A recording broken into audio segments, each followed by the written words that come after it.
Isang mapagpalang araw ulit sa ating lahat mga kachaupan. It's me again, Bernard De Sola Galleto, and welcome to my vlog.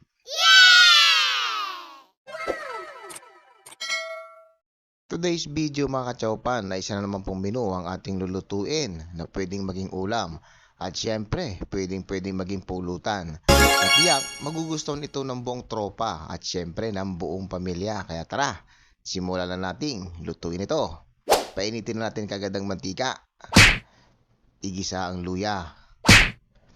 At pagkatapos, igisa na rin ang ating sibuyas. Yan po yung mga pangunahing sangkap. Siyempre hindi mawawalang bawang sa paggisa. At ilagay na natin dito ang libro ng baboy or pork tripe. Hahalo-halo lang natin yan ng bahagya. At pagkatapos, maglalagay tayo dyan ng toyo or soy sauce at kaunting ground black pepper.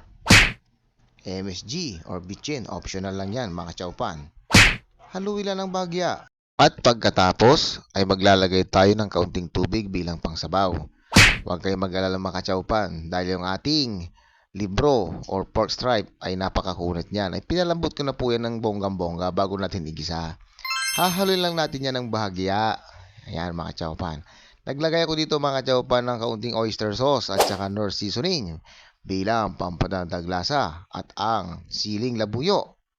Para naman may kagat ng kaunti. Haluin lang natin yan ng bahagya. Yan mga kachaupan. At ilalagay na natin dito mga kachaupan ang pork liver. Nilaga ko na yung mga kachaupan at ginayat ng stripe. Yan mga kachaupan. Naglagay din ako dito mga kachaupan ng calamansi juice. Sabay tatakpan natin yan mga kachaupan ng mga 1 minuto. Pagkatapos 1 minuto mga kachaupan ay hahaluin natin yan ng bahagya. Ganyan lang yan mga kachaupan.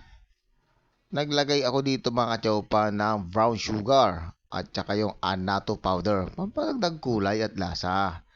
At hahaluin ng bahagya para kumulay at magkaroon ng buhay ang ating niluluto. Ayan mga kachaupan. Naglagay ako ng sibuyas dito mga kachaupan. Sibuyas na pula yan. Yan mga kachaupan. At hinalo ko ng bahagya. At pagkatapos yan mga kachaupan ay ready to serve na po ito. Ayan mga kachaupan. Napakasimpleng lutuin lang ito mga kachaupan. At kakaunti ang mga ingredient. Luto na po mga kachaupan ang ating alabopis na pork liver at pork tripe ng baboy. Hanggang sa muli mga kachaupan. Maraming salamat. Bye-bye.